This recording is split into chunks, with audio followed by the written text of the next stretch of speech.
Hello Internet, it is Jeff. I am coming to you with another D&D organizational video. Today we are going to go back into my DM OneNote where I keep all of my game notes for my D&D 3.5 campaign. And we are going to take a look at how I keep my NPCs organized. So we are going to look at the character section of the OneNote. So if you are struggling or trying to come up with new ways to keep your characters all in order, this might be the video for you. So let's take a look. Okay, so here we are in my D&D OneNote. This is where I keep all of my notes when running my game. We are specifically on the character tab, and you can see the tabs listed right here across the top.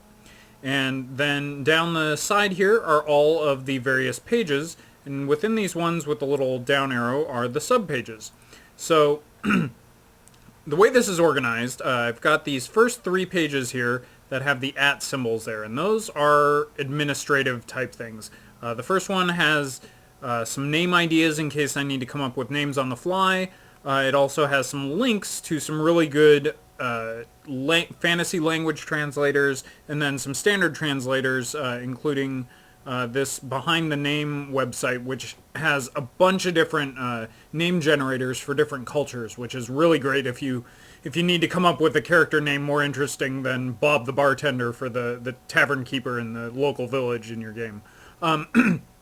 Then I've got the Cast of Characters tab, which has character profiles that I haven't yet processed, and then below that I have my character template. Now, my character template is something that I have taken quite a bit of time to find before I finally settled on this structure. And one of the things that I really like about this particular template is that it doesn't require me to decide whether or not an NPC is going to be a combat NPC or a role-playing NPC. Now, a lot of the bloggers I follow and a lot of the articles that I read about efficient campaign planning and efficient adventure planning for DMs talk about, okay, don't plan everything for a character. Decide, is this character going to be a role-playing character or is it going to be a combat character?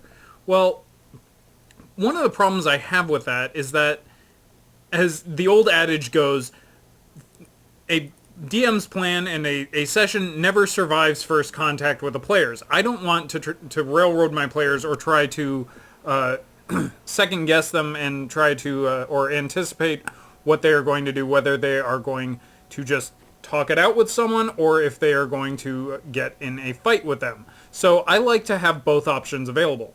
So what I have here is I have a collapsible tab under the name with the challenge rating and the initiative count for the character, which hides their stat block.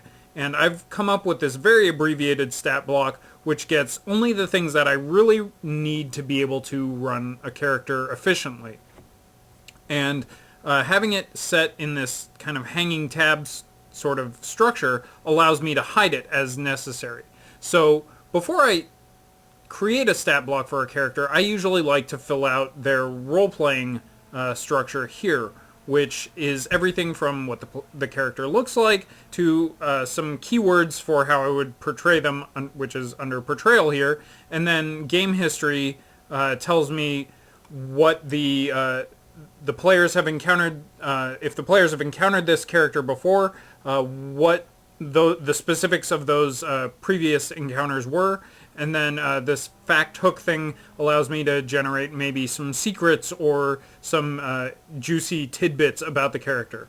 So then beneath the character template over here, I have basically all of the different categories that I've come up with for my NPCs. Now I've got bit part NPCs here, and that's basically your nameless characters. They're your extras. They're things like soldiers, spear carrier number 3, guard number 4, folks who might not have a name at least to begin with, or who might show up in groups, but who knows, maybe one of those characters will distinguish themselves down the line and become worthy of a name.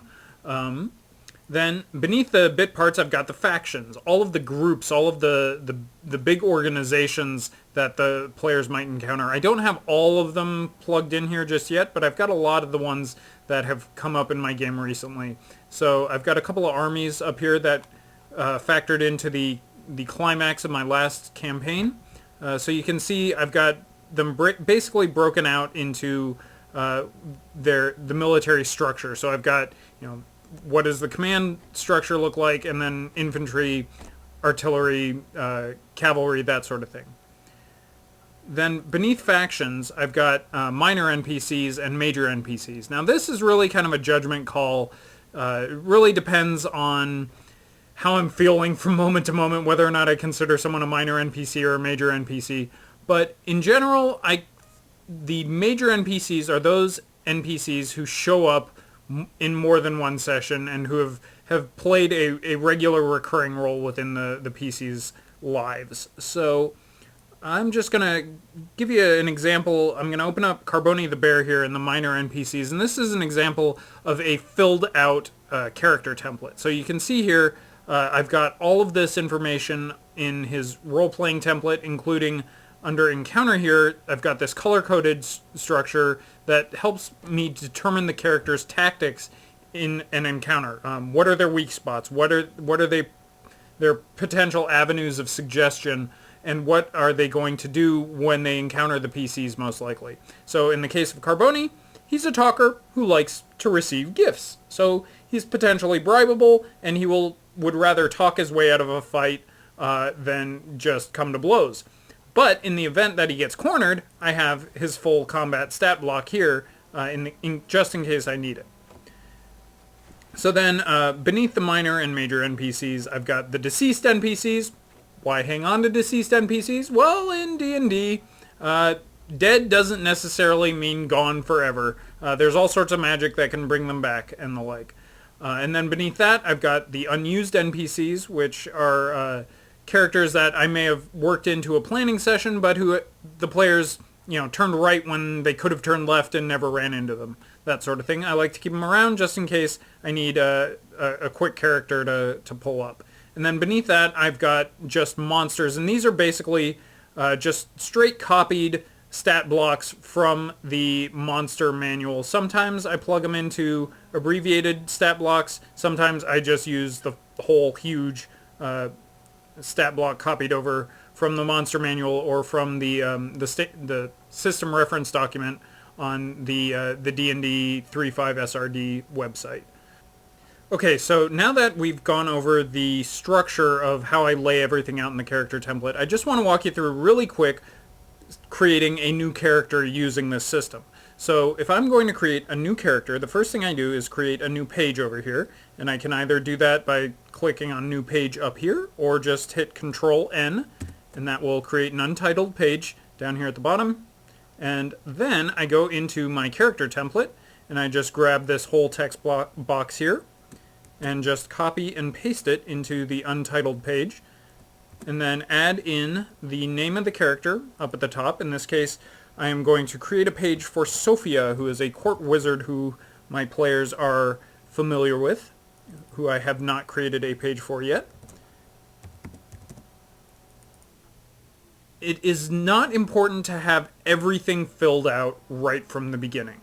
And so what I like to do is start with the role-playing information, because I feel that if you have a character's motivation and their personality nailed down, you can do a lot with them even if you don't have the stat blocks all fleshed out.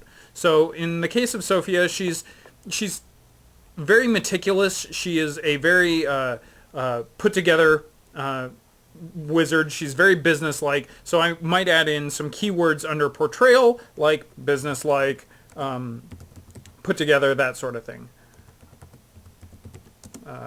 Meticulous and neat freak. There we go. And that in and of itself gives me quite a bit to play with. And then I can put in some physical appearance notes here, and then potentially add in what her motivations are. What does she want in the game? That would all also go under portrayal. And really that is all you need in order to run an NPC. And then in the event that things got a little sticky, I could either if I was anticipating it, I could flesh out her stat block here in a custom stat block, or I could just go and grab it from a bitpart NPC or from one of the other NPCs and just run with it. But it would, by having it in here, it would keep it nice and consistent. And then after the PCs have dealt with her a little bit, I would add in some notes for the game history.